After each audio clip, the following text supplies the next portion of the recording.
अरे हे भौजी की भेल? अरे घर से निकला घर से गे माई ई कथी के झुंड लगेने छियै?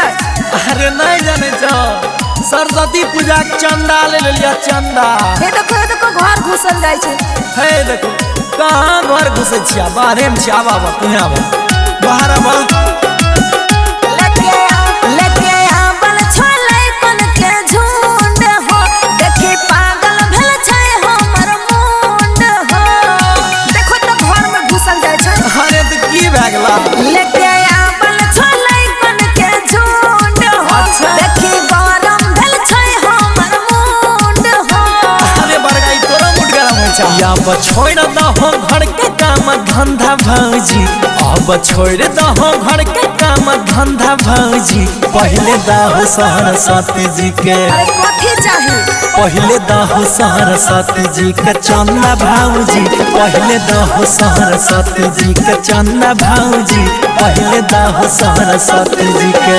अरे जा भैया से मांगी कॉपी उठा के दौड़ जाय छै। है अरे खर्चा दहो ना पर्चा कटला पर्चा भागने के लिए पहले दहो सरस्वती जी के चंदा हे भौजी सरस्वती मैया के महिमा अपार है भर जैता धन वित्त से घरवा दुआर है।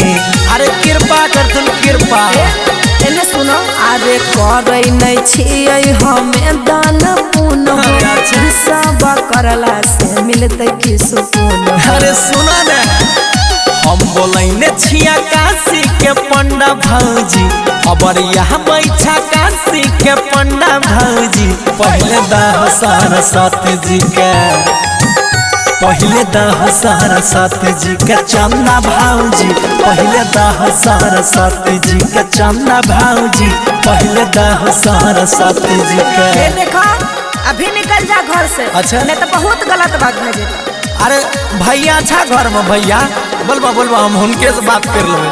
शशि भूषण पहले दहो सरस्वती जी के चंदा हे भौजी घरे घरे लाइट लगाई देबा मर कारी आहरी बारी सब झलक तहारी यारी। अरे लाइट लगाई देबा लाइट भागने के लिए जस लाइट लगबै करे छिया फोन करला भैया से बात हो देह बनै चंदा कहै छिया साफ साफ हो।